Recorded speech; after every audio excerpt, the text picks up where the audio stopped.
There's a bond between a man and his horse that runs deeper than words. When Clayton Rhodes' faithful mount suddenly bolts into the desert heat, the old cowboy trusts his animal's instincts and follows. What he finds will shake him to the core. A prison wagon sits abandoned in the wasteland, 3 terrified people trapped behind iron bars. They aren't criminals, they're jury members for a murder trial, left to die by a corrupt sheriff working for the cattle baron they're meant to judge. Now Clayton has until sundown to get them to the courthouse before a killer walks free. Can one aging cowboy outrun the powerful forces determined to silence justice? Before we jump back in, tell us where you're tuning in from, and if this story touches you, make sure you're subscribed, because tomorrow I've saved something extra special for you. The morning sun had barely cleared the eastern ridgeline when Clayton Rhodes finished his second cup of coffee, the bitter brew still steaming in the cool desert air. He sat on a flat rock near the dying embers of his campfire, watching the light spread across the Great Basin like honey poured slow over biscuits. At 58 years old, he'd seen enough sunrises to know that each one was different, each one worth appreciating. That's what Sarah used to tell him anyway, back when she was still around to tell him things. He reached into his worn leather saddlebag and pulled out the small bundle of letters tied with a faded blue ribbon. The paper had gone soft with handling, the ink slightly smudged in places where his calloused fingers had traced her words too many times. He didn't need to read them anymore, he knew every line by heart, but holding them made her feel closer somehow, made the emptiness of the trail a little less lonely. 3 years next month, he said quietly to the horse grazing nearby. Doesn't get easier, does it, girl? Copperhead lifted her head at the sound of his voice, her dark eyes intelligent and knowing. She was a bay mare, 12 years old, with a copper-colored coat that caught the light just right when the sun hit it at certain angles. That's how she got her name. Clayton had pulled her from a difficult berth when she was just a foal, stayed up 3 nights running to make sure she'd make it through. She'd been his ever since. And in all those years, she'd never let him down. He tucked the letters back into the saddlebag and stood, feeling the stiffness in his lower back that came with sleeping on hard ground. Used to be, he could sleep anywhere and wake up fresh as morning dew. Now it took him a few minutes of moving around before everything loosened up proper. Getting old wasn't for the faint of heart, that's what his father used to say. The old man had been right about that, just like he'd been right about most things. Clayton kicked dirt over the last of the coals and began breaking down his camp with the practiced efficiency of a man who'd done it 1,000 times. Roll the bedroll tight, secure the cooking gear, check the water situation. He had maybe 2 days' worth if he was careful, which meant he needed to find a creek or a spring before too long. The Great Basin wasn't called great because it was pleasant. It earned that name from its sheer, unforgiving size. He'd lost his ranch 3 years back, right after Sarah passed. Cancer, the doctor had said. Though by the time they'd figured that out, it was already too late to do much about it. The medical bills had piled up something fierce, and then without Sarah's steady hand managing the books, Clayton had discovered just how deep in debt they really were. The bank took the property 6 months after he buried her, took 30 years of his life right along with it. Since then, he'd been drifting. Seasonal work mostly. Broke horses for a rancher in Nevada, mended fences in Utah, helped drive cattle up in Montana one summer. Kept moving, kept working, tried not to think too much about what he'd lost. The plan now was to get to Carson City before the first snow hit the high country. He'd heard they needed experienced hands at one of the big spreads just outside of town, and winter work was steady if you could handle the cold. He saddled Copperhead with careful attention, checking every strap and buckle. A man's life depended on his gear being right, especially out here where help was measured in days, not hours. The mare stood patient while he worked, occasionally turning her head to watch him with those knowing eyes.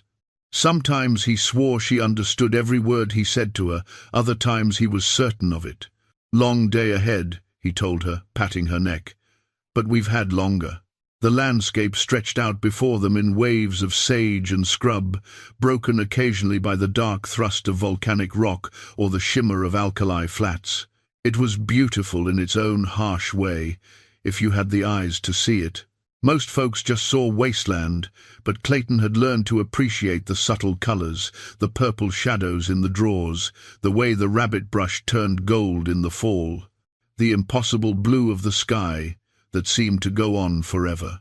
He'd been raised on a ranch in eastern Oregon, learned to ride before he could properly walk, according to his mother, spent his whole life around horses and cattle, learning the land and how to read it. His father had taught him to track, to notice the small things that told you about weather and water and the passage of animals and men. Those skills had served him well over the years, kept him alive more than once when things got difficult.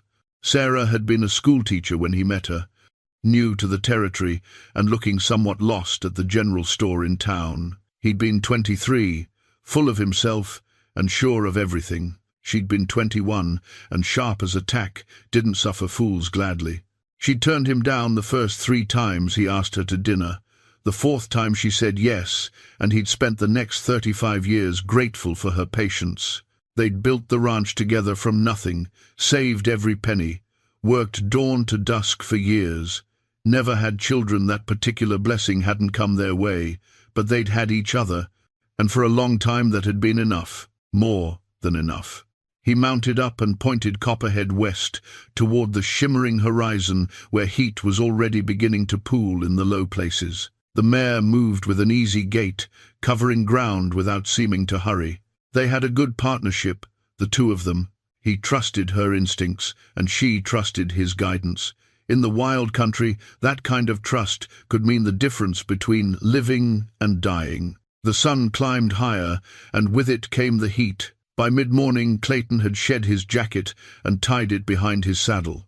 He drank sparingly from his canteen, knowing he needed to make it last.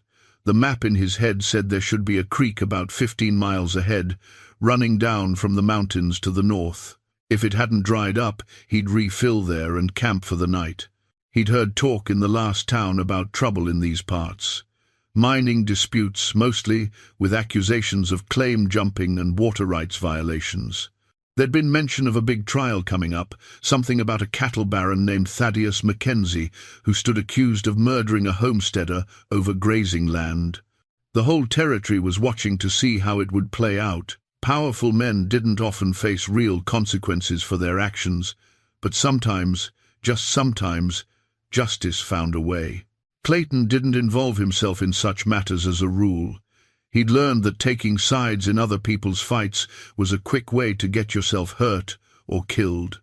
But he believed in justice, believed in doing right, even when it cost you something.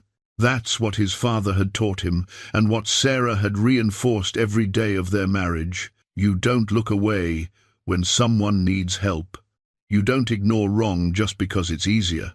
Around noon, Copperhead suddenly lifted her head, ears swiveling forward with sharp attention. Clayton felt it through the reins before he saw anything that changed in her posture, the tension that came into her muscles. He trusted that response completely. In 12 years, her instincts had never led him wrong. He reined in and sat quiet, letting her show him what had caught her attention. The desert stretched out empty in all directions, just heat, shimmer and sage and the distant purple smudge of mountains. Nothing moved except the wind stirring the brush. But Copperhead's nostrils flared, and she took 2 steps forward without being asked, her whole body focused on something Clayton couldn't yet see.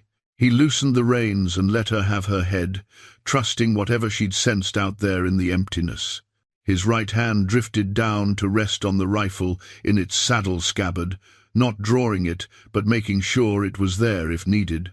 The mare began to move faster, shifting from a walk to a trot, and then surprising him she broke into a canter, heading straight toward what looked like nothing but more desert. Clayton leaned forward in the saddle, scanning the horizon, trying to see what she saw, sense what she sensed.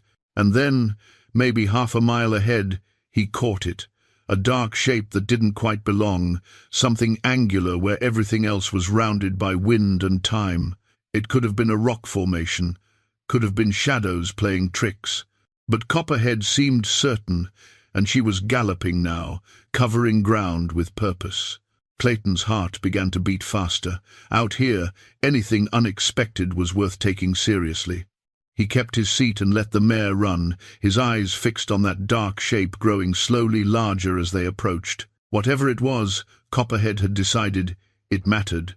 And Clayton Rhodes had learned long ago that when your horse tells you something's wrong, you'd better listen. The prison wagon materialized from the heat shimmer like something out of a fever dream. At first, Clayton thought his eyes were deceiving him.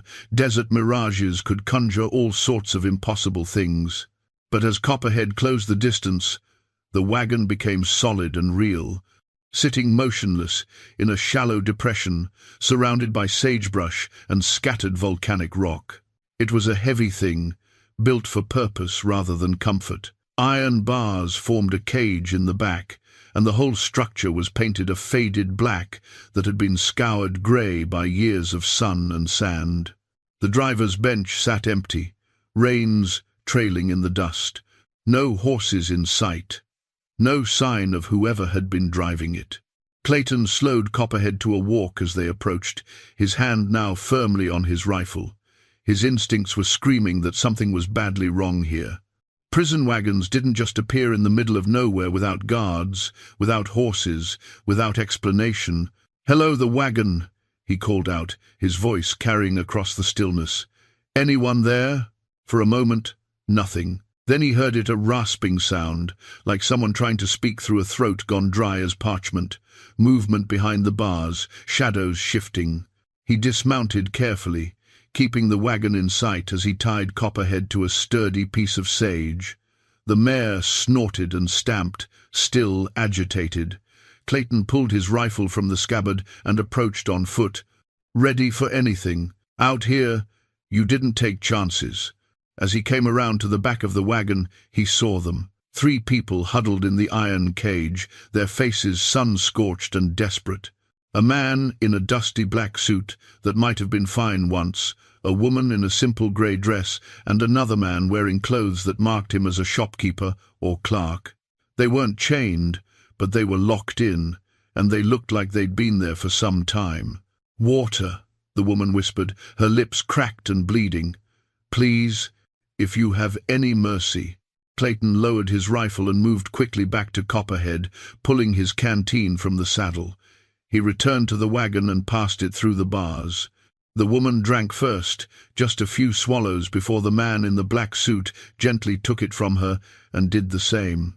They shared it among the 3 of them with a discipline that spoke of people who understood rationing, who knew how precious water could be. "How long have you been out here?" Clayton asked, studying their condition. Sunburned, dehydrated, but still alert enough to be careful with the water. Not as far gone as they might have been. "Since yesterday morning," the shopkeeper said, his voice hoarse but steadier after the water. "Maybe 18 hours. Feels like a lifetime. Where's your driver? Where are the horses?"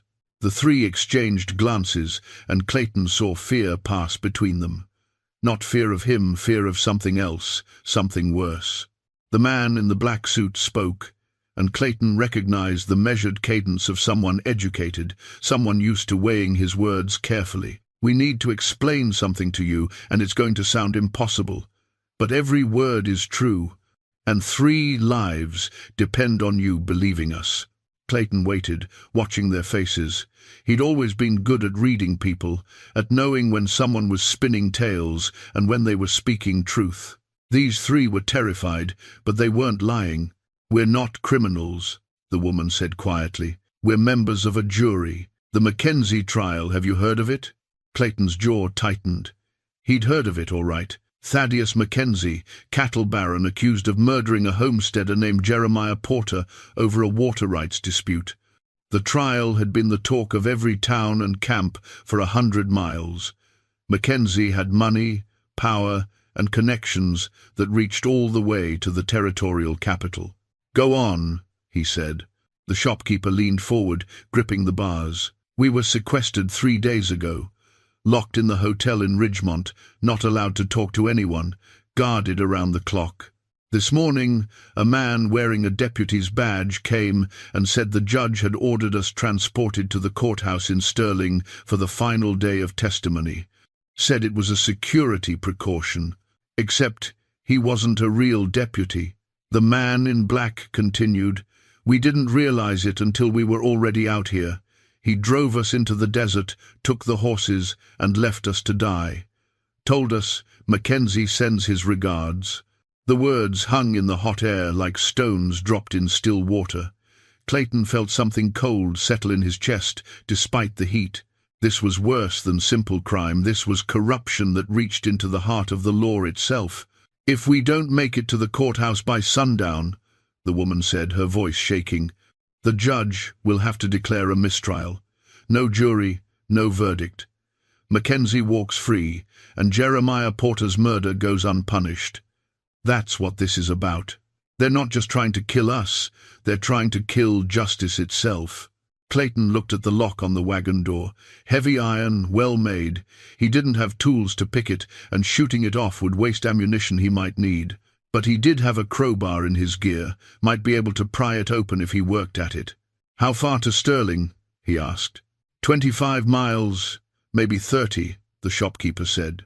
"But this wagon, even if you could get the lock off, even if we had horses, it's too heavy, too slow. We'd never make it in time." Clayton pulled out his pocket watch, the one Sarah had given him for their 10th anniversary. The crystal was scratched, but the mechanism still kept perfect time. 3:15 in the afternoon. If they needed to be at the courthouse by sundown, that gave them maybe 3.5 hours. 4 at the most. He looked at Copperhead, standing patient in the sage. She was strong, but she couldn't carry 4 people, and certainly not at the speed they'd need. He looked at the wagon, at the 3 desperate faces behind the bars. He thought about Sarah, about what she would say if she were here. He already knew the answer.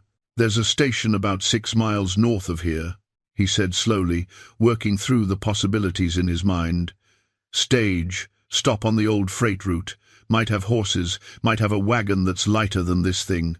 If it's still operating." "And if it's not?" the woman asked. Clayton met her eyes. "Then we figure something else, but giving up isn't on the table.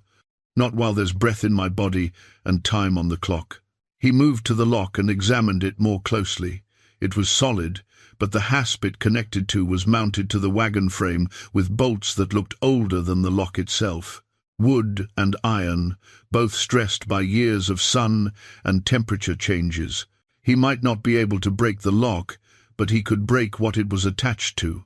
"I'm going to get you out," he said, "and then we're going to ride hard and hope luck is with us. What are your names?" "Reverend Thomas Ashford," said the man in black. "Margaret Chen," said the woman. "I teach school in Ridgemont." "William Brennan. I ran a dry goods store." Clayton nodded at each of them. "Clayton Rhodes. My friends call me Dusty. Now let's get you free and figure out how to save this trial before that murdering cattle baron walks away clean." He went back to Copperhead and started pulling tools from his saddlebags. The crowbar, a hammer, anything that might help.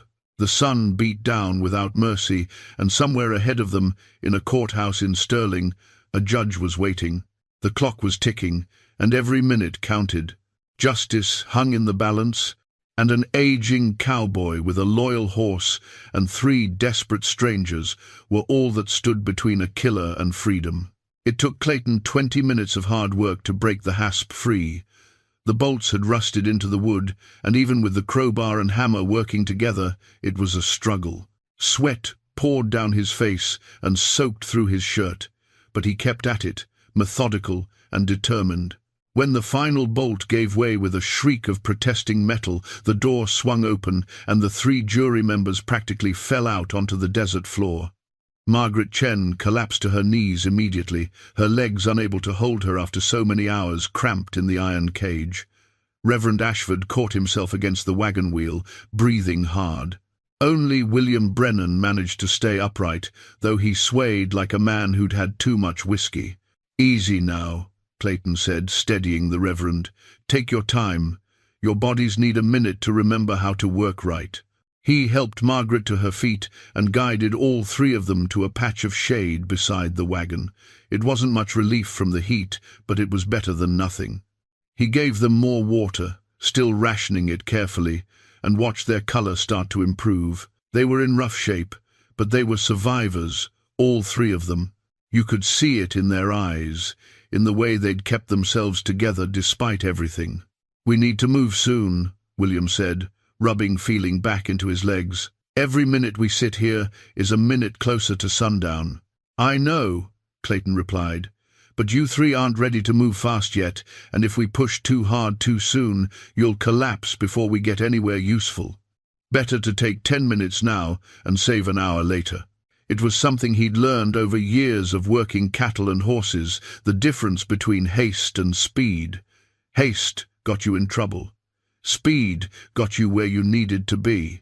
The trick was knowing which one you were employing. Reverend Ashford pulled a small worn Bible from his coat pocket, and Clayton watched as several folded papers fell out from between the pages.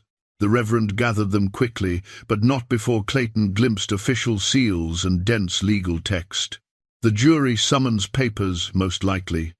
Evidence of who they were and why they mattered. "You kept those?" Margaret asked quietly. "Seemed important," Ashford replied, tucking them back into the Bible. "Physical proof of what was done to us. If something happens, if we don't make it, someone should know the truth." Clayton understood that impulse. Leave evidence behind, leave witnesses to what happened. It was the same reason he still carried Sarah's letters. Some things needed to be preserved, needed to be remembered. "We're going to make it," he said firmly, "but we need to be smart about this. Margaret, can you ride?" She looked up at him with exhausted eyes. "I've ridden before, not often, but I can manage." "William?" "Same. I'm not going to win any races, but I can stay in a saddle." "Reverend?" Ashford managed a thin smile. "I served as a missionary in California for 5 years. Spent more time on horseback than in churches. I can ride." Clayton nodded, already revising his plans. If they could all ride, that opened up possibilities. The station might have mounts available, though there was no guarantee it was even still operating. The old freight routes had been gradually abandoned as the railroad pushed through, and many of the stations had closed or been converted to other uses. "Here's what we're looking at," he said, laying it out clearly. 6 miles to the station, roughly north-northwest. If we're lucky, they have horses and we can ride straight for Sterling. If we're not lucky, we walk, and we don't make it in time. It's that simple. "What about water?" Margaret asked. "You've shared your canteen, but 4 people in this heat." "There's a spring near the station. Old Marcus Freeman used to keep it cleared for travelers. If he's still there, we'll be fine. If he's not," Clayton paused, considering, "we'll deal with that when we come to it." He helped them to their feet one by one, assessing their condition with a practiced eye. Margaret was the most affected by the dehydration and heat, but she had iron in her spine. You could see it in the set of her jaw. William was soft from years behind a store counter, but he was younger than the other two and had some reserves left. Ashford was in the best shape, surprisingly. Life as a missionary must have toughened him up more than his refined manner suggested. "We'll walk for the first mile," Clayton decided. "Let your bodies remember how to move. Save Copperhead's strength for when we really need it. One of you can ride if you start to fail, but we need to keep her as fresh as possible." They set out slowly, leaving the prison wagon behind like a monument to corruption in the middle of the wasteland. Clayton led Copperhead, and the 3 jury members walked in a line behind him, helping each other when the ground got rough. The sun hammered down without mercy, and the landscape shimmered with heat. As they walked, Clayton's mind was already ranging ahead, calculating distances and times, weighing options. 6 miles to the station meant maybe 2 hours on foot, less if they could pick up the pace. Then, time to assess what was available, to saddle horses if there were any, to organize and move out. Even in the best case, they'd be cutting it close. And that was assuming the station had what they needed, assuming there were horses, assuming they didn't run into whatever corrupt forces Mackenzie had working for him. A cattle baron with enough money to buy off fake deputies probably had more resources at his disposal. They might not be safe, even if they made it to Sterling. "Can I ask you something?" Margaret said from behind him. her breathing labored but steady. "Go ahead. Why are you helping us? You could have ridden on, pretended you never saw that wagon. No one would have blamed you." Clayton was quiet for a moment, listening to the crunch of their footsteps on the hard pan, the sound of Copperhead's breathing beside him. He thought about Sarah, about the ranch they'd lost, about all the years of working hard and trying to do right. "My wife used to say that the measure of a person isn't what they do when people are watching," he said finally. "It's what they do when no one would ever know. Out here there's no one watching. There's just us and the desert and the choice we make. I choose to help because that's who I am. That's who I was raised to be." "Your wife sounds like she was a wise woman," Reverend Ashford said softly. "She was the best person I ever knew," Clayton replied, "and she'd have stopped to help you, no question about it. So, that's what I'm doing." They walked on through the heat, 4 people bound together by circumstance and necessity, racing against a deadline they couldn't see but could feel in their bones. Somewhere ahead lay the station, and hope, and the possibility of making this right. Behind them lay only the empty desert and an abandoned prison wagon, testimony to how far corruption could reach. Clayton checked his watch again. 3:35. The sun had a long way to fall yet, but not long enough. They needed to move faster, needed luck to break their way. He offered a silent prayer to whoever might be listening, asking for the strength to see this through, for the station to have what they needed, for justice to win out over money and power. Then he tucked the watch away and kept walking. Prayer was fine, but action was better. They had miles to cover, and not much time to cover them. After the first mile, they found a rhythm. Margaret rode Copperhead for a stretch while the men walked. Then William took a turn, then Ashford. Clayton rotated them every 20 minutes, keeping everyone moving, keeping everyone from wearing out completely. The mare accepted the changes with patient grace, seeming to understand the urgency even if she couldn't know the details.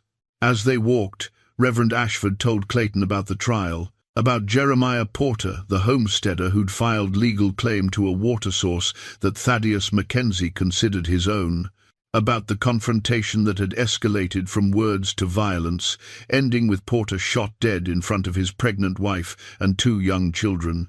"There were witnesses," Ashford explained, his voice tight with controlled anger. 3 men who saw Mackenzie draw his gun and fire. But within a week, 2 of them had left the territory, and the 3rd recanted his testimony, said he'd been mistaken about what he saw. "Money or threats?" Clayton asked. "Both, most likely. Mackenzie has plenty of each to spread around." But Porter's wife, Rebecca, she insisted on justice, went to the territorial prosecutor herself, demanded they bring charges. The prosecutor actually did it, probably because the case was so public he couldn't ignore it. That's how we ended up with a trial. Margaret's voice came from where she rode, Copperhead a few paces ahead. "The trial's been going for 5 days. Mackenzie's lawyers have been tearing apart every piece of evidence, intimidating witnesses, making it all seem like self-defense. But yesterday, a new witness came forward, a ranch hand who was there, and saw everything. His testimony was devastating. Clear, detailed, unshakable. That's when they decided to make us disappear," William added. "Last night, we could hear them talking in the hallway outside our rooms. They thought we were asleep, but we weren't. They said Mackenzie was going to hang, unless something was done. This morning, the fake deputy showed up." Clayton felt his jaw clench. He'd seen corruption before. It wasn't new in the territories, where law was still being established and money talked loud. But this was brazen, desperate.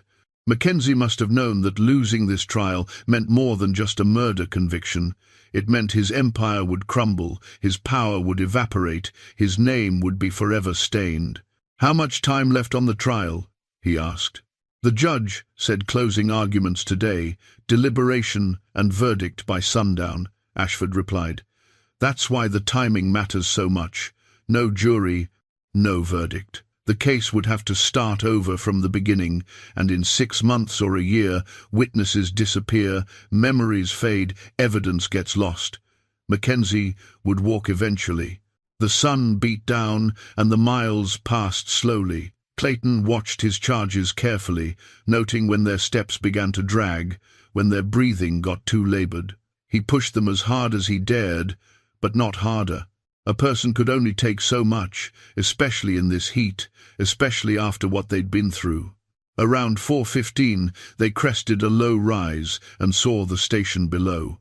It sat in a natural depression where runoff collected during the rare rains, creating enough moisture to sustain a few cottonwood trees and a patch of struggling grass. The building itself was adobe and wood, weathered but still standing. A corral stood empty beside it, and no smoke rose from the chimney. "Looks abandoned," William said, his voice heavy with disappointment. "Maybe," Clayton replied, but Marcus Freeman was stubborn as a Missouri mule. "Let's get down there and see." They covered the last quarter-mile quickly, desperation lending them energy they didn't really have. As they approached, Clayton could see that the station had indeed been abandoned, but not recently. The windows were intact, the door closed properly, the corral fence in decent repair. Someone had left it in good condition, expecting to come back, or expecting someone else to make use of it. He tried the door and found it unlocked. Inside, the single large room was dim and cool, dust motes dancing in the shafts of light that came through the windows. A stone fireplace dominated one wall, a wooden table and chairs sat in the center, and shelves lined the other walls holding supplies. In the corner, a guest ledger sat open on a small desk, its pages yellowed but legible. Margaret moved to the ledger while Clayton checked the rest of the station. He found the spring out back, water still flowing clear and cold from a crack in the rock. Relief flooded through him. At least they wouldn't die of thirst. But the corral remained empty, and a quick search of the property revealed no horses, no wagon, nothing with 4 legs and the ability to carry them to Sterling. "Last entry is from 3 months ago," Margaret called from inside. "Freight haulers heading to Virginia City. Before that, entries are sporadic, maybe 1 a month." Clayton came back in and looked at the ledger. Names and dates, a record of travelers who'd passed through when this route was still active. The writing was different hands, different styles, but all told the same story. This was a place of transition, of brief rest, before moving on. Now it was just an empty building in the desert, waiting for a purpose it no longer had. "No horses," he said flatly. "We're going to have to make other plans." The 3 jury members looked at him, with varying degrees of despair. They'd been counting on this station, counting on finding something here that would save them. The weight of that disappointment settled on the room like a physical thing. But Clayton had spent most of his life dealing with setbacks and making do with what he had. You didn't survive in ranch country by giving up when the first plan failed. You adapted, you improvised, you kept moving forward. "Here's what we have," he said, laying it out like he was planning a cattle drive. "Water, shelter if we need it, and supplies. Marcus kept this place stocked for emergencies. There's jerky, hardtack, dried fruit. We can rest for 15 minutes, eat something, drink properly. Get your strength back." "And then what?" William asked. "We're still 20 miles from Sterling with no horses, and maybe 3 hours until sundown, even if we could run the whole way." "We can't run 20 miles, Clayton agreed. "But we can ride 1 horse 20 miles if we're smart about it. Copperhead's strong, and she's had breaks while you 3 were walking. We rotate riders, 2 on at a time, 3rd person jogging behind. The one on the ground gets a break, while the other 2 ride. We keep that rotation going. We can cover ground faster than walking and keep everyone from wearing out." Reverend Ashford studied him with new respect. "That might actually work. It'll be brutal, but it might work." "It has to work," Margaret said quietly. "Rebecca Porter and her children deserve justice. Jeremiah deserves justice." Clayton moved to the shelves and started pulling down supplies. Jerky, hardtack, a few tins that might hold fruit or beans. Not much, but enough to give them energy for the push ahead. He filled his canteen from the spring and passed it around, making sure everyone drank their fill. 15 minutes, he said, pulling out his watch. "Rest, eat, Drink, then we ride hard, and hope the Lord favors the righteous. Through the window he could see the sun beginning its long descent toward the western horizon. Time was running out, and they still had so far to go. But they weren't beaten yet. Not while they had breath and will and a horse willing to carry them toward justice. They left the station at 4:45 with renewed determination and bodies fortified by food and water. Clayton had them mounted double Margaret and William together, with Ashford jogging behind. Every 10 minutes they'd rotate, keeping fresh legs on the ground and fresh weight in the saddle. It was brutal, exactly as Ashford had predicted, but it was also faster than walking and sustainable for longer than any single person running. Copperhead took to the arrangement with the same patient acceptance she'd shown all day. Clayton talked to her constantly as they moved, praising her strength, encouraging her forward, letting her know how important this was. She couldn't understand the words, but she understood his tone, his touch, his trust in her. That was enough. The terrain gradually shifted as they headed east. The flat basin gave way to rolling hills cut with dry washes and dotted with juniper. It was harder going, more elevation change, more obstacles to navigate around. Clayton picked the path carefully, balancing speed against the risk of injury. A turned ankle now would doom them all. "Tell me about your wife," Margaret said during her rotation on the ground, jogging beside Clayton with surprising endurance for a schoolteacher. "You mentioned her earlier." Clayton was quiet for a moment, then began to talk. About Sarah, about the ranch, about 35 years of marriage that had been the center of his life. He found himself sharing details he hadn't spoken aloud in months, how she'd laugh at his terrible jokes, how she could calm a spooked horse with just her voice, how she'd faced her death with more courage than he could have mustered. "She sounds remarkable," Margaret said softly when he finished. "She was, still is, in my memory. Some people leave such a mark on you that they never really go away. My husband died in a mining accident 4 years ago," she said. "I understand about marks that don't fade." They ran on in companionable silence after that, two people who'd known loss and learned to carry it. Clayton found himself respecting this woman more with each passing mile. She was tough in ways that didn't show on the surface, resilient in ways that mattered. Around 5:30, with the sun beginning to paint the western sky in shades of orange and gold, William spotted something behind them. "Dust," he called out from where he rode with Ashford. "Maybe a mile back." Clayton reined in and turned to look. Sure enough, a plume of dust rose against the sky, too thick and sustained to be caused by wind. Someone was following them, moving fast. "How many riders would kick up that much?" Reverend Ashford asked, his missionary experience showing in the calmness of his voice. "3, maybe 4, Clayton replied, studying the pattern. "Could be coincidence. Could be Mackenzie's men figured out what happened." "Do we run?" Margaret asked. Clayton checked his watch. 5:32.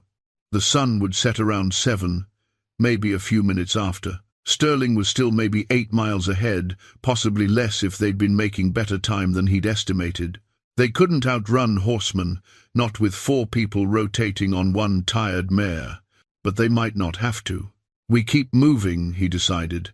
"Same pace, same rotation, but everyone stays alert. If they catch up to us, we'll deal with it then." He pulled his rifle from the saddle scabbard and checked the load. 5 rounds in the magazine, 1 in the chamber. Not much for a sustained fight, but enough to make anyone think twice about pushing things too hard. He had his revolver as well, 6 rounds there, against 4 men that might not be enough, but it was what he had to work with. They pressed on, and the dust cloud behind them grew closer. Whoever was following had spotted them and was closing the distance. Clayton's mind raced through options. They could try to hide, but there was precious little cover in this terrain. They could try to ambush their pursuers, but that meant stopping and losing precious time. They could— "There," Ashford said suddenly, pointing ahead. "Smoke." Clayton looked and saw it, a thin column rising from beyond the next hill. Where there was smoke, there were people. Maybe a ranch, maybe a camp, maybe just travelers. But people meant witnesses, meant complications for anyone trying to do violence in the open. It might be enough. Change of plans, Clayton said. William, Margaret, both of you on Copperhead now. Ashford, you're with me. We're going to move faster and head straight for that smoke. If those riders behind us have bad intentions, they might think twice about showing them in front of witnesses. They reorganized quickly, and Clayton urged Copperhead into a canter, something he'd been avoiding to save her strength. The mare responded gamely, carrying her double burden with determination. Clayton and Ashford ran behind, their legs burning with effort, lungs working hard in the dry air. The hill ahead loomed larger, and the dust cloud behind grew closer still. Clayton could hear the distant sound of hoofbeats now, echoing across the landscape. 4 horses, definitely, moving with purpose and speed. His hand tightened on his rifle, and he felt the weight of responsibility settle heavier on his shoulders. 3 people trusted him to get them to Stirling alive. He wasn't about to let them down. They crested the hill and saw the source of the smoke below. A small ranch house, weathered but well-maintained, with a barn and several outbuildings. Cattle grazed in a fenced pasture, and chickens scratched in the yard. A man stood near the house, watching their approach with the cautious interest of someone who lived far enough from town to be wary of unexpected visitors. "Friendly," Clayton called out as they approached, keeping his rifle pointed down. "We need to pass through, if you don't mind. Got people following us who might not be so friendly." The rancher was maybe 40, weathered by sun and work, with intelligent eyes that took in their condition quickly.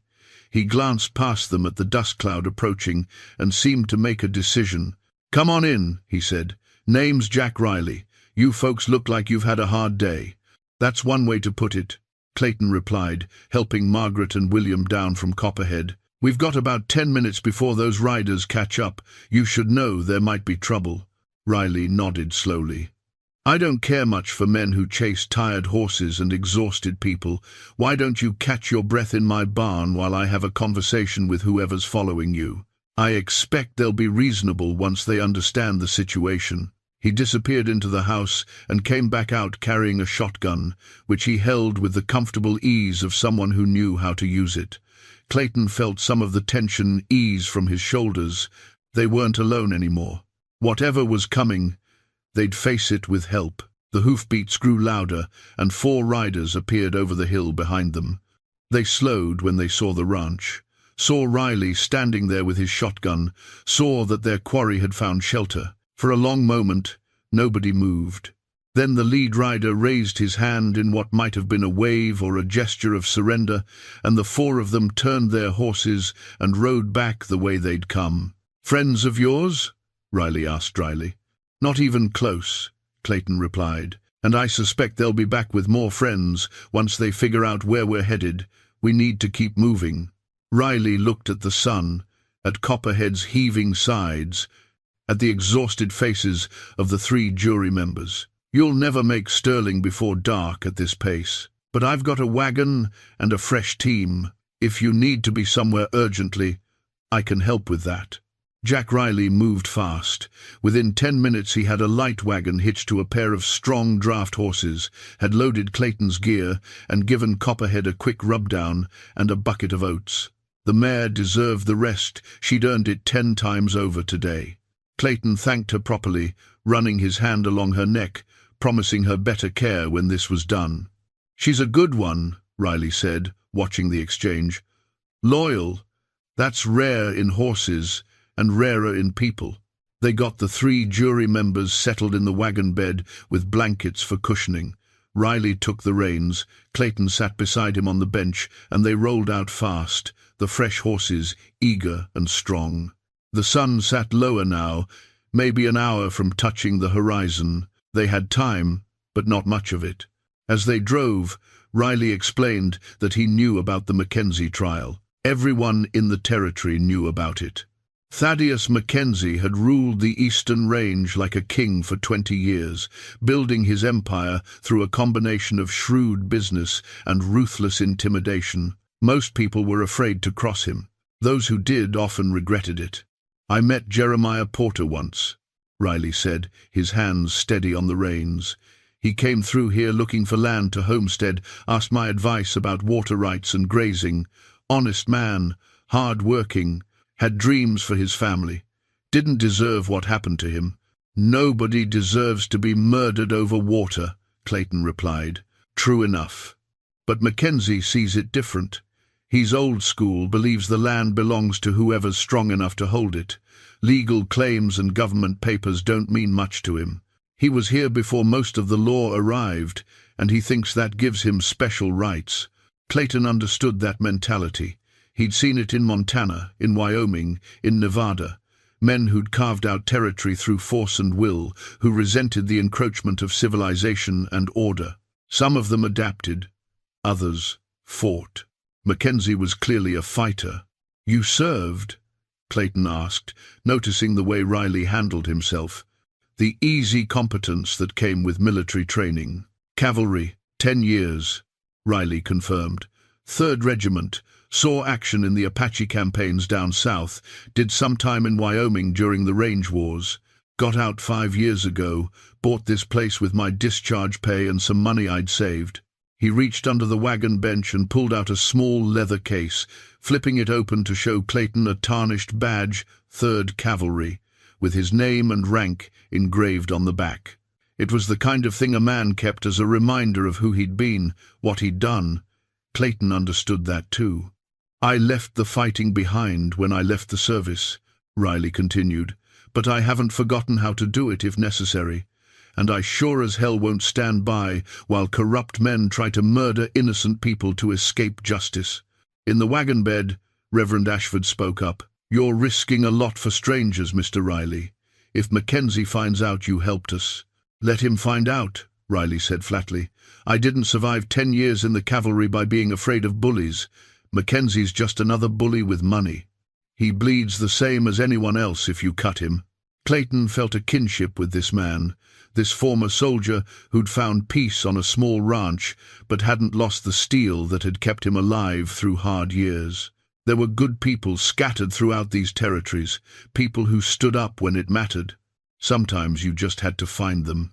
The wagon rattled on through the early evening, the draft horses maintaining a steady pace that ate up the miles. Clayton checked his watch obsessively now, watching the minutes tick past. 6:15, 6:30, 6:45. The sun touched the horizon, painting the world in shades of red and orange that were beautiful and terrifying at the same time. "How much farther?" Margaret asked, her voice tight with anxiety. 5 miles, maybe less," Riley replied. "We'll make it. These horses have more in them yet." Clayton studied the road ahead, looking for any signs of trouble. He wouldn't put it past Mackenzie to have more men watching the approaches to Sterling, ready to intercept them. But the road remained empty.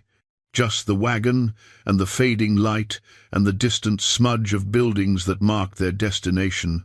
William Brennan spoke from the wagon bed, his voice reflective. "I've been thinking about why I said yes when they called me for jury duty. Most people try to get out of it. It's inconvenient. It disrupts your life. It doesn't pay well. But I said yes because I believe in the system. I believe that ordinary people coming together to judge the facts is better than letting the powerful decide everything." "That's why they tried to kill you," Ashford said quietly. "Because your belief in that system threatens their power." "Not just threatens it," Margaret added. "Destroys it. If we get to that courthouse, if we deliver our verdict, it proves that money and influence can't buy everything. That justice actually means something, even for people like Mackenzie." Clayton listened to them talk and felt something settle inside him. This wasn't just about saving 3 lives, though that would have been reason enough. This was about something larger, about whether law meant anything, whether ordinary people had power, whether the system could actually work the way it was supposed to. That was worth fighting for. That was worth the risk. "My wife believed in the system too," he said, surprising himself by speaking. "She served on a jury once, convicted a man of cattle rustling when half the town wanted to let him off because he was popular. She got threats for months afterward, people saying she'd ruined a good man's life. But she stood by her decision because she believed the evidence was clear and the law was the law. "She sounds like she had courage," Margaret said. "More than I'll ever have," Clayton replied. "But she also taught me that courage isn't the absence of fear. It's doing what's right, even when you're afraid. All four of us are afraid right now. Those riders scared us. The deadline scares us. What might happen if we fail scares us. But we're still going." The buildings of Stirling began to take shape ahead, solid and real in the dying light. The courthouse would be somewhere in the center of town, probably near the main square. Clayton had been through Stirling once before, years ago, but he remembered the layout well enough. They just needed to find it and get these three people inside before the judge called time. Riley urged the horses faster, and they responded with a final surge of effort. The wagon bounced over the rough road, and everyone held on tight. Behind them, the sun touched the horizon and began to sink below it. The sky blazed with color, and shadows lengthened across the land. "Almost there," Riley said, his voice carrying both determination and relief. "Almost there." Clayton pulled his rifle across his lap, just in case. They were close now, so close, but close wasn't the same as safe. And he wouldn't relax until these three were standing in front of that judge, telling their story, reclaiming their role as instruments of justice. The wagon rolled into Stirling as the last light faded from the sky, and everything that had happened that day, the prison wagon, the desert, the chase, the desperate race against time, all of it came down to these final moments. Either they made it, or they didn't. Either justice prevailed, or corruption won. There was no middle ground, no room for compromise. Clayton Rhodes, aging cowboy with a loyal horse and a dead wife's letters in his saddlebag, had never felt more alive or more afraid. But he was here, and he was ready to see this through to whatever end waited for them in that courthouse ahead. The courthouse stood 3 stories tall in the center of Stirling's main square, an imposing structure of stone and timber that spoke of permanence and authority. Light blazed from every window, and a crowd had gathered on the steps and spilled into the street. Something was happening, something that had drawn half the town out to watch. Riley pulled the wagon to a stop as close as he could get, and they all climbed down quickly. Clayton's legs protested after the long ride, but adrenaline carried him forward. They pushed through the crowd, ignoring questions and curious stares, focused only on getting inside. The courtroom was packed, every bench filled, people standing along the walls, the air thick with tension and body heat. At the front, an elderly judge sat behind his bench, his face carved with deep lines that spoke of long years enforcing the law. To his left, the prosecution table. To his right, Thaddeus Mackenzie sat with 3 expensive lawyers, his silver hair and tailored suit radiating power and confidence. "Your Honor," Clayton called out, his voice cutting through the murmur of the crowd, "we have the missing jury members." Every head turned. The murmur became a roar of surprise and speculation. The judge hammered his gavel for silence, his eyes locked on Clayton and the 3 people with him. Mackenzie's face went through a remarkable transformation, shock, fury, calculation, all in the space of 2 seconds. "Approach," the judge ordered. They moved forward together. Margaret, William, and Reverend Ashford looked exhausted but determined. Clayton stayed close, ready to corroborate whatever they said. The judge studied them with shrewd eyes, then looked past them to where the jury box sat. That's when Clayton saw it. The jury box wasn't empty. 9 people sat there, looking uncomfortable and confused. 9 people, not 0. 9 people when there should have been none. "I don't understand," Margaret whispered. "Who are they?" The judge leaned forward. "Before we go any further, I need to understand what's happening here. Miss Chen, I'm told you're a sequestered juror in this trial. Is that correct?" "Yes, Your Honor. I was one of 12 jurors. We were sequestered 3 days ago. This morning, a man claiming to be a deputy transported me and 2 other jurors into the desert and abandoned us to die. We were only rescued because this man," she gestured to Clayton, "found us and brought us here." The courtroom erupted again. The judge's gavel cracked like thunder. "Order! I will have order!" When silence returned, he looked at the 9 people in the jury box. "Which of you were also part of the original 12? 6 hands went up slowly. 6 people who'd been sequestered, who'd heard all the evidence, who were supposed to deliver the verdict. That meant 3 people in the jury box hadn't been there before. "This is an outrage." One of Mackenzie's lawyers stood up, his voice smooth and confident. "Your Honor, this trial has been compromised beyond repair. We move for an immediate mistrial. The jury has clearly been tampered with." "Sit down, Mr. Harrison," the judge said coldly. "You'll speak when I tell you to speak." He turned to his bailiff, a grey-haired man with a face like weathered granite. "Sheriff Morrison, explain to me how we have 9 jurors present when this morning I was told 3 were missing and 3 others had fled in fear." Sheriff Morrison stepped forward, and Clayton felt ice slide down his spine. This was the town sheriff, the real law in Sterling.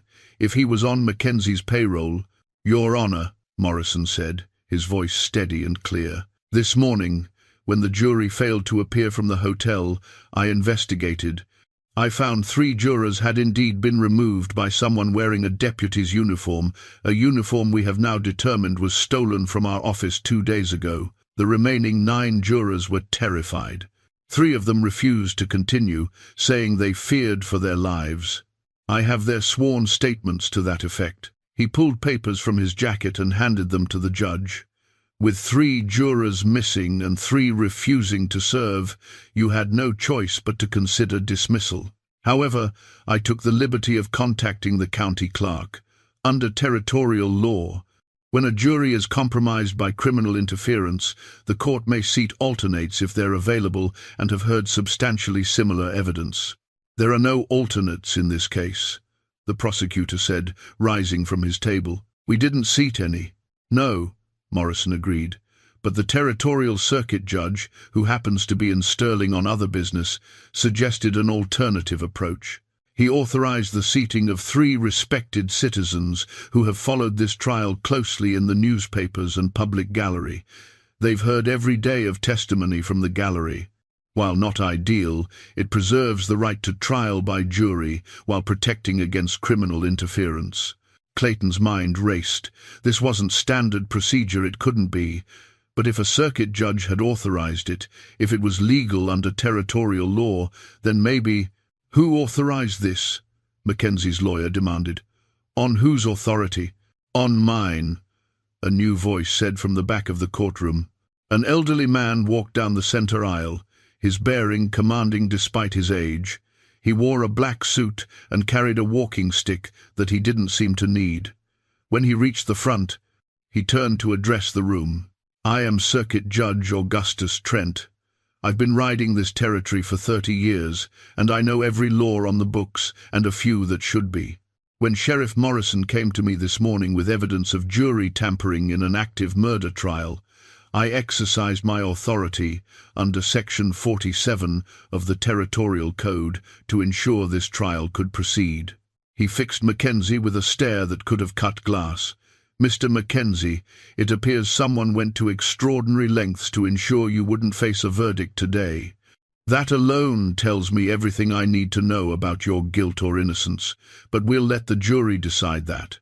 Margaret stepped forward. "Your Honor, both your honors, I need to tell you what happened to us.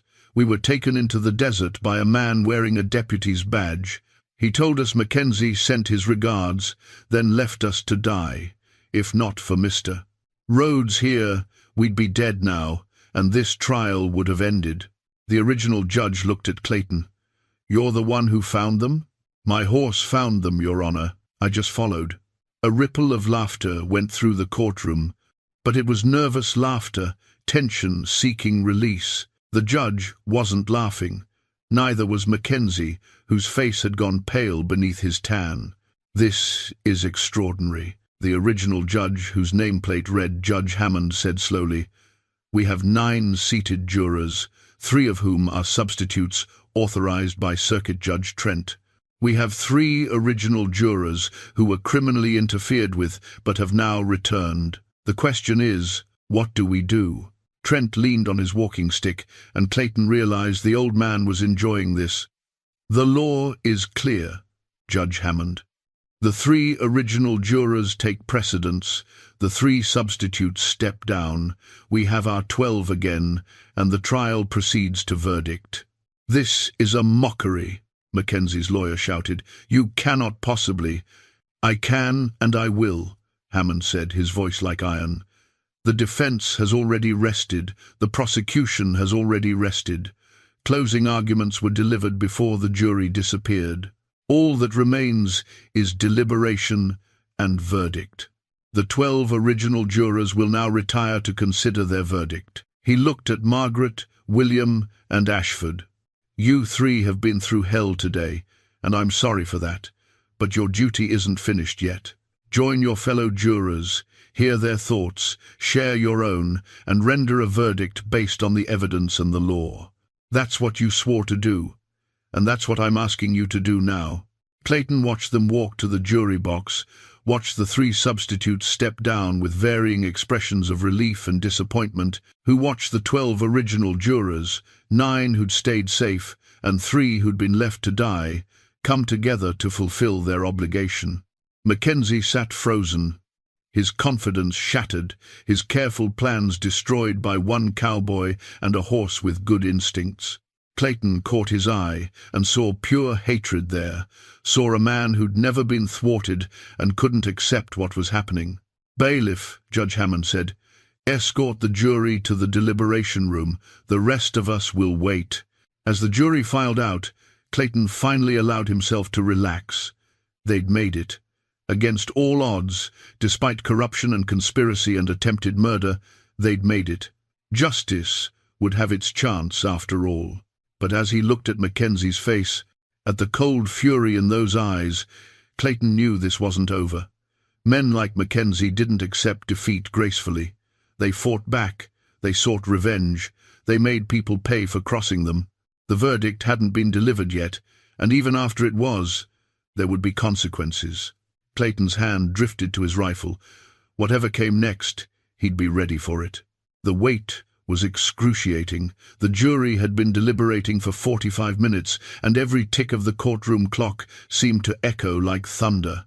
Clayton stood near the back wall, positioned where he could watch both the doors and Mackenzie's table. Riley had joined him there, the former cavalry soldier's presence reassuring. Sheriff Morrison moved through the courtroom periodically, checking the doors, watching the crowd. Clayton had revised his opinion of the man. Morrison was honest, competent, and clearly not on Mackenzie's payroll. That was something, at least. But one honest sheriff didn't erase the fact that Mackenzie had enough resources to buy fake deputies and orchestrate murder. A woman sat in the front row, clutching a worn Bible and staring at the jury room door with fierce intensity. Rebecca Porter, Clayton realized, Jeremiah's widow. She was younger than he'd expected, maybe 30, with dark hair pulled back severely and a black dress that had seen better days. Her face showed the weight of grief and determination in equal measure. During a lull in the tension, she turned and caught Clayton's eye. After a moment's hesitation, she rose and walked back to where he stood. "You're the one who brought them back," she said quietly. It wasn't a question. "Yes, ma'am." "Why?" The question was direct, searching. Clayton thought about how to answer, then decided simple truth was best. "Because it was the right thing to do, because your husband deserves justice and they were trying to steal it from you." Rebecca's eyes filled with tears, but she didn't let them fall. Everyone else was afraid. The witnesses who ran away, the people who won't testify, the folks who cross the street when they see me coming because they don't want Mackenzie's anger turned their direction. "But you weren't afraid." "I was afraid," Clayton corrected gently. "Still am. But being afraid doesn't excuse doing nothing." She reached into her pocket and pulled out a small silver locket, opening it to show him 2 faded photographs. A boy of maybe 5, a girl younger. Both children had their mother's dark hair, and what Clayton imagined was their father's smile. "These are my reasons for fighting," Rebecca said. "Thomas and Elizabeth. They need to know their father's death mattered, that justice exists, that good people stand up to evil. I was starting to think maybe I was wrong. Maybe the world doesn't work that way. Then you appeared." She closed the locket and pressed it into Clayton's hand. "Hold on to this until the verdict comes. It'll remind you what this is really about." Before Clayton could respond, she returned to her seat. He looked down at the locket, feeling its slight weight, and carefully tucked it into his shirt pocket. 2 children who'd lost their father. That's what this was about. Not abstract concepts of justice or law, but real people whose lives had been shattered by violence and greed. Movement at Mackenzie's table caught his attention. One of the lawyers was whispering urgently to his client, gesturing toward the door. Mackenzie's expression had gone from anger to calculation. Clayton's instincts prickled with warning. He moved closer to Sheriff Morrison. "You should know Mackenzie's lawyers are planning something. Watch them." Morrison nodded. "Already watching." Circuit Judge Trent posted 2 of his marshals outside. "If anyone tries to interfere with this verdict, they'll regret it." As if summoned by the mention of his name, Judge Trent appeared at Clayton's elbow. The old circuit judge studied him with shrewd eyes. "You've done something remarkable today, Mr. Rhodes. You've reminded people that ordinary citizens can stand up to power. That matters more than you might think." "I just did what needed doing, sir. That's what makes it remarkable. Most people see what needs doing and find reasons not to do it. You didn't." Trent paused. "But you should know that men like Mackenzie don't forget slights. He'll come after you when this is done, one way or another." "Let him come," Clayton said quietly. "I've got nothing left for him to take except my life, and that's been borrowed time since Sarah died. I'm not afraid of Thaddeus Mackenzie." Trent smiled slightly. "I believe you, but fear and caution aren't the same thing. Be cautious, Mr. Rhodes. Stay alive long enough to see what your courage has built today." The judge moved away, and Clayton was left with his thoughts and the weight of Rebecca Porter's locket over his heart. The courtroom had grown hot with so many people packed into it, but nobody left. They all wanted to be there when the verdict came down. History was being made, and everyone could feel it. Riley spoke softly beside him. "I've been in battles where I knew exactly what was coming. Cavalry charges, you see the enemy line, you know the odds, you know what to expect. This is worse. Not knowing what 12 people are deciding in that room, it's harder than facing rifle fire." "At least with rifle fire you can shoot back," Clayton agreed. An hour passed. Then 90 minutes. The sun had long since set, and the courthouse glowed with lamplight against the darkness outside. Through the windows, Clayton could see people gathering in the square. Word had spread that something extraordinary was happening, and the whole town had turned out. He noticed something else too, groups of men in ranch clothes, standing in clusters, watching the courthouse with unfriendly expressions. Mackenzie's people, most likely. Not doing anything yet, but their presence was a message. We're here, we're watching, and there will be consequences. Sheriff Morrison saw them too, and sent deputies to keep an eye on the situation. The tension in the square was palpable, even from inside, a storm waiting to break. At the 2-hour mark, just when Clayton thought the wait might drive him mad, the door to the jury room opened. The bailiff stepped out, spoke quietly to Judge Hammond, and nodded. The judge's face remained carefully neutral as he struck his gavel. "The jury has reached a verdict. Everyone take your seats. I want absolute silence, or I will clear this courtroom." The noise of people settling was like a wave rushing against a shore. Clayton remained standing, his back against the wall, his eyes moving constantly between the jury box, Mackenzie's table, and the courtroom doors. His hand rested on his revolver, hidden beneath his coat. The jury filed in slowly, their faces showing the strain of deliberation. Margaret Chen looked exhausted but calm. William Brennan kept his eyes down, and Reverend Ashford walked with his shoulders squared, like a man who'd made peace with a difficult decision.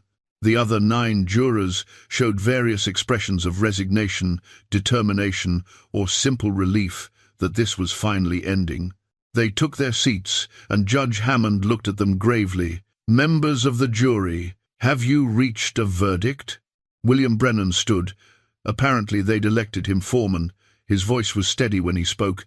"We have, Your Honor." "How do you find the defendant, Thaddeus Mackenzie, on the charge of murder in the first degree?" The courtroom held its collective breath. Clayton felt time stretch out, felt the weight of every eye fixed on William Brennan's face. Rebecca Porter gripped her Bible with white-knuckled hands. Mackenzie sat motionless, his expression carved from stone. William took a breath and spoke clearly, letting every word carry to the back of the room. "We find the defendant guilty." The courtroom exploded, shouting, crying, the crash of Judge Hammond's gavel trying to restore order. Rebecca Porter collapsed forward, her body shaking with sobs of relief and grief mixed together. Clayton saw Mackenzie surge to his feet, his face contorted with rage, saw his lawyers grab him and force him back down. The cattle baron's eyes swept the room and locked on Clayton, and the promise of vengeance in that gaze was unmistakable. "Order!" Hammond roared. "I will have order, or I will jail every person in this courtroom."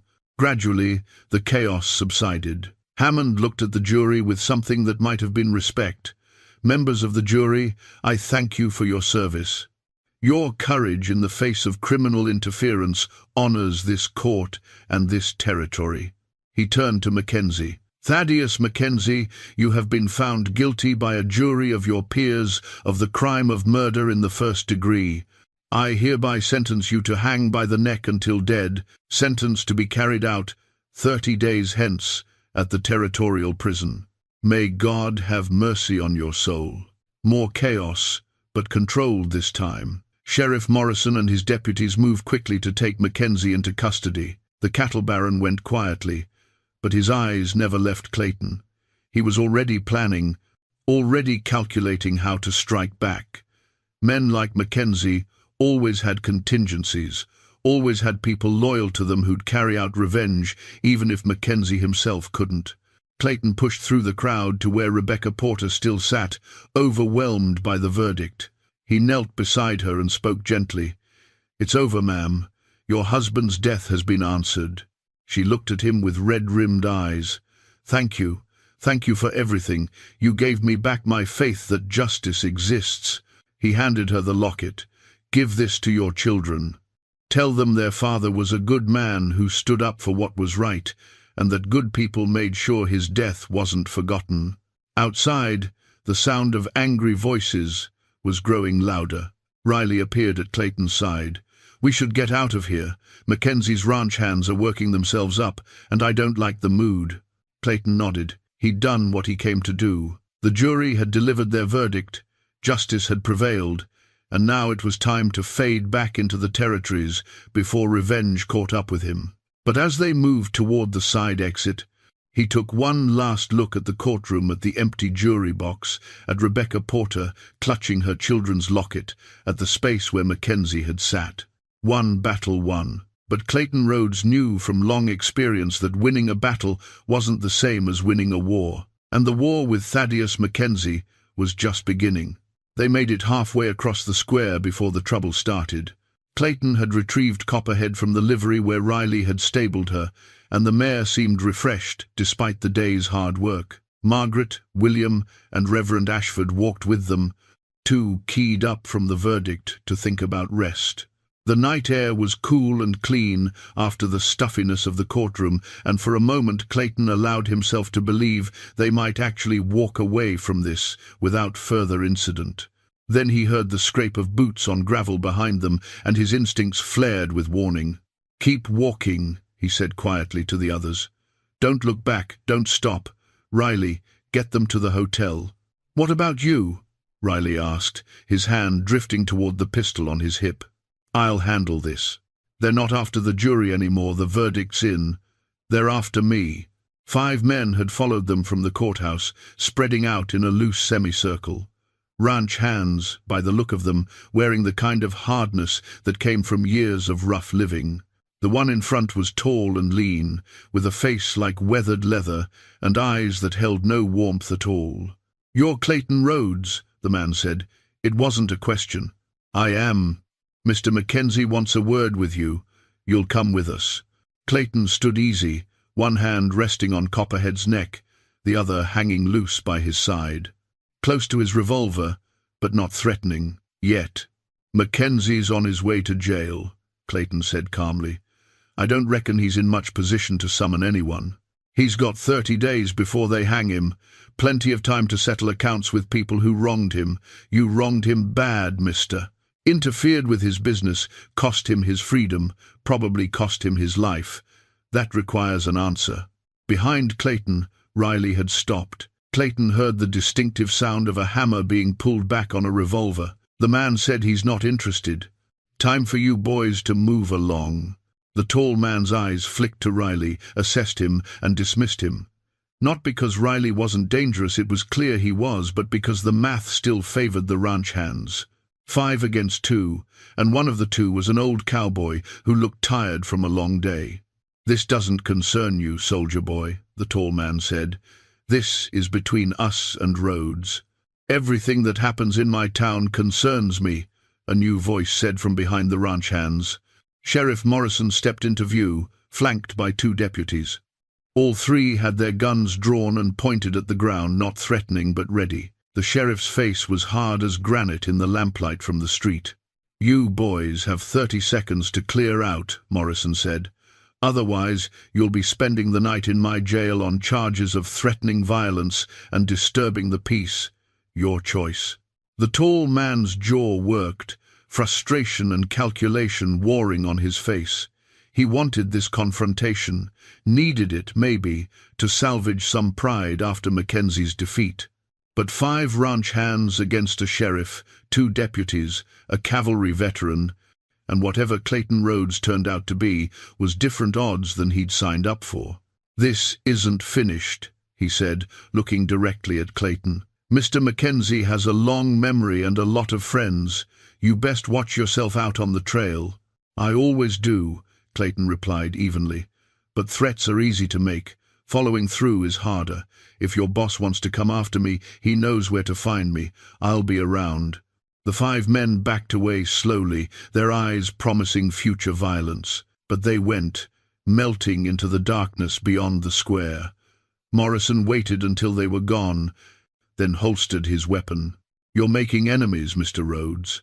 "Seems that way, but I didn't start this." "No, you didn't.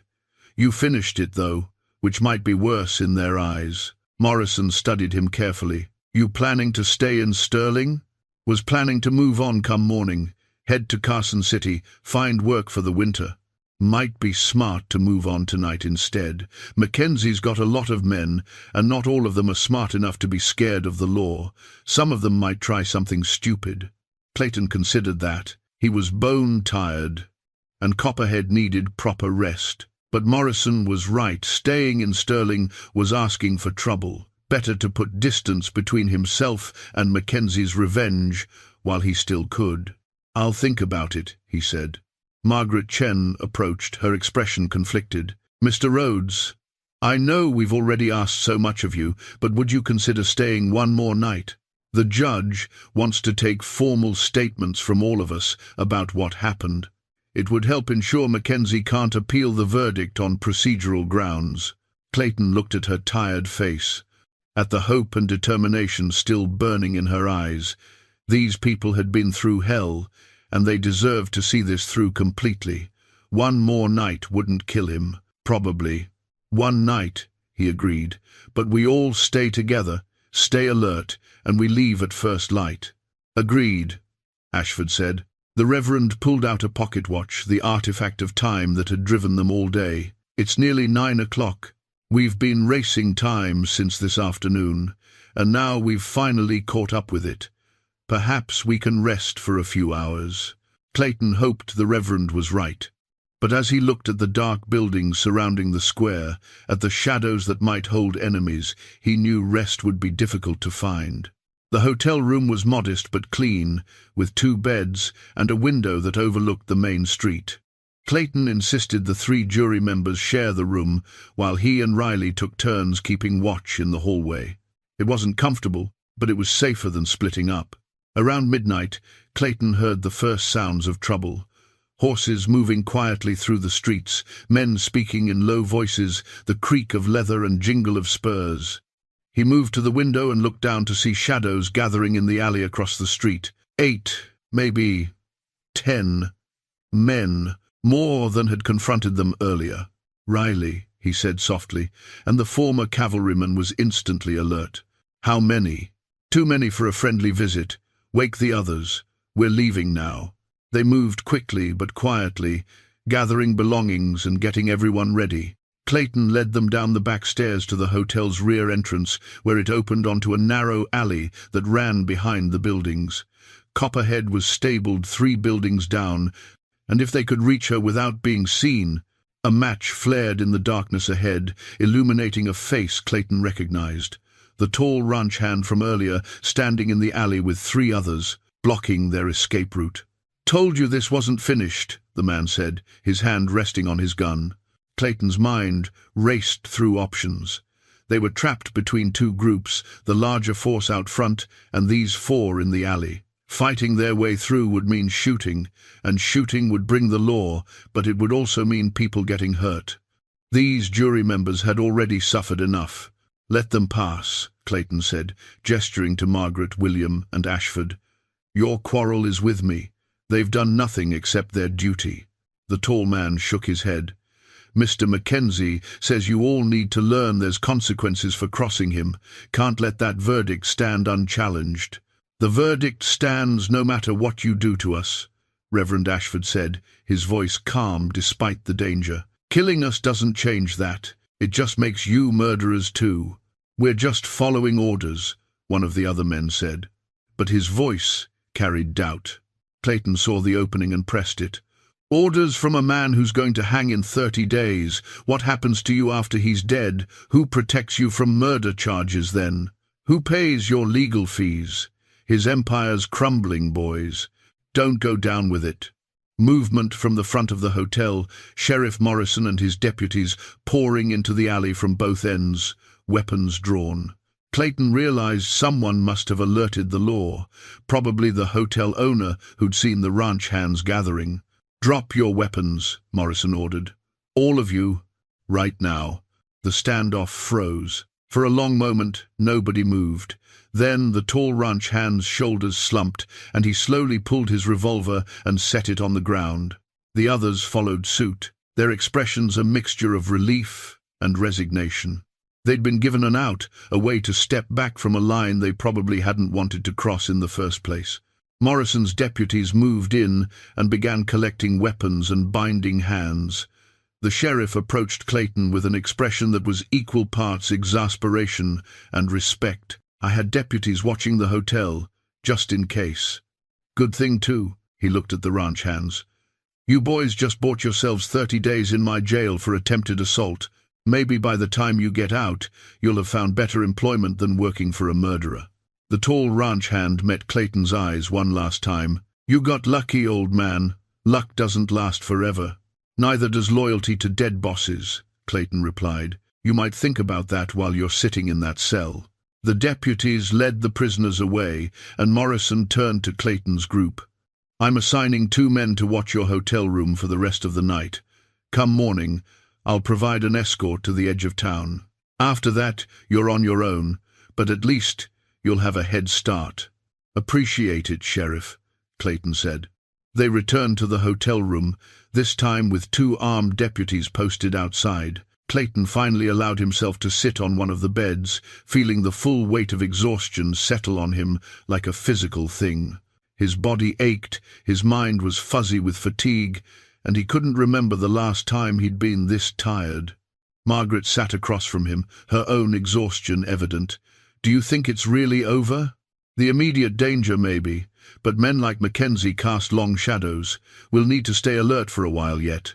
"I don't regret it," she said quietly. "Any of it, even being left to die in that wagon. Because we won. Justice won. That matters." Clayton thought about Sarah, about the ranch they'd lost, about all the times in his life when doing the right thing had cost him something. She'd always said the cost was worth it if you could sleep at night knowing you'd made the right choice. Yes, he agreed, it matters. Outside, the night slowly gave way to the grey light of pre-dawn.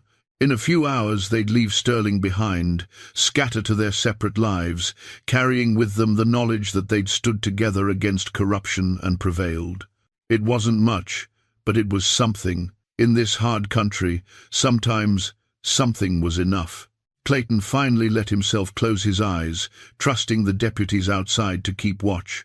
For the first time in what felt like days, he allowed sleep to take him, dreaming of Sarah and Copperhead and a small ranch that existed now only in memory. Dawn broke clear and cold over Sterling, the sun painting the eastern sky in shades of rose and gold. Clayton stood in the livery stable, running his hands over Copperhead's neck, checking her legs and hooves with careful attention. The mare had earned a week of rest and good feed, but she'd have to settle for breakfast and whatever he could give her on the trail. They had miles to cover before full daylight. "She's a remarkable horse," Reverend Ashford said from the stable doorway. "Saved all our lives with her instincts." "She did," Clayton agreed, feeding Copperhead a handful of oats. "Horses know things we don't, the smart ones anyway, and she's about as smart as they come." They assembled in the hotel dining room for a quick breakfast, coffee, biscuits, eggs cooked by the owner's wife, who refused payment when she learned who they were. News travelled fast in small towns, and their story had already become local legend. The cowboy who'd followed his horse into the desert and saved justice itself. Rebecca Porter arrived as they were finishing, her children in tow. Thomas and Elizabeth clung to their mother's skirts, shy in the presence of strangers. Rebecca's eyes were clearer this morning, some of the grief's raw edge softened by the verdict's closure. "I wanted to say goodbye properly," she said, "and to give you this." She handed Clayton a small package wrapped in brown paper. Inside, he found one of Sarah's letters somehow she'd known, which was his favorite, and a new leather cord to replace the faded ribbon that had held them together. "I noticed how carefully you held those letters yesterday," Rebecca explained. "The ribbon was wearing through. I thought maybe you'd like something that would last longer." Clayton felt his throat tighten. It was a small gesture, but it spoke of observation and kindness, of someone who understood loss and the talismans we keep to fight it off. "Thank you," he managed. "That's thoughtful beyond words." Little Elizabeth tugged on her mother's dress and whispered something. Rebecca smiled and translated, "She wants to know if you're a hero." Clayton knelt down so he was eye level with the girl. "No, sweetheart, I'm just a man who did what needed doing.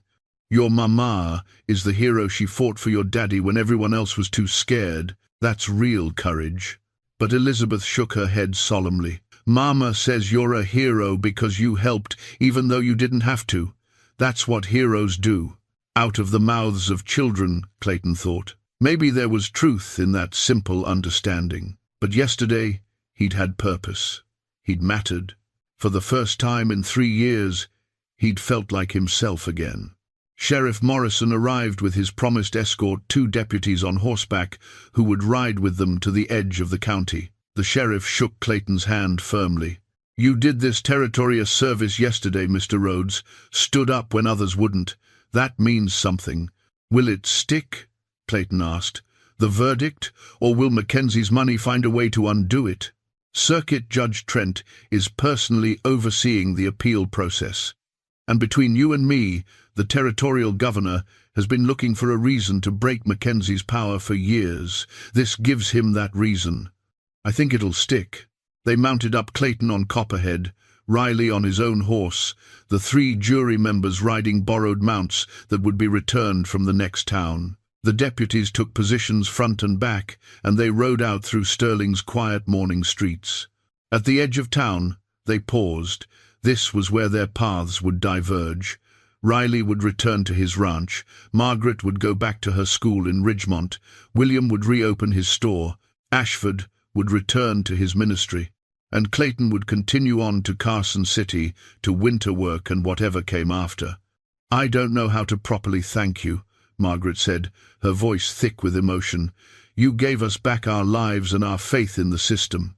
You did the hard part," Clayton replied. "You sat in that jury box and rendered an honest verdict even after everything you'd been through. That took more courage than following a horse into the desert." William extended his hand. "If you're ever in Ridgemont, you'll never pay for supplies in my store. That's a promise. I might take you up on that." Reverend Ashford produced his Bible, the one with the jury summons papers still tucked inside. "Would you mind if I said a blessing over you?" Clayton nodded, and the Reverend's words were simple and heartfelt. Protection for the journey, gratitude for courage, hope for peace. When he finished, they shook hands, and Clayton saw respect in the Reverend's eyes. The kind of respect that came from shared hardship and shared victory. They went their separate ways then, 5 people who'd been bound together by circumstance and crisis, now returning to their individual lives. Clayton watched them go, feeling something that might have been satisfaction, or might have been sadness, maybe both. He and Copperhead headed west, toward Carson City and whatever waited there. The morning sun warmed his back, and the desert stretched out before them in familiar patterns of sage and stone. It looked the same as it had yesterday morning, but everything felt different. He felt different. He thought about Sarah, about what she would say if she could see what he'd done. She'd probably smile that knowing smile of hers and tell him she'd never doubted him for a minute. That's how she'd always been seeing the best in him, even when he couldn't see it himself. There's a bond between a man and his horse that runs deeper than words. There's also a bond between a man and his conscience, between what we are and what we choose to be when nobody's watching. Clayton Rhodes had made his choice yesterday, and he'd make it again if faced with the same situation. The desert swallowed them up, one aging cowboy and one faithful horse, heading toward the horizon. Behind them, justice had been served. Ahead, the future waited.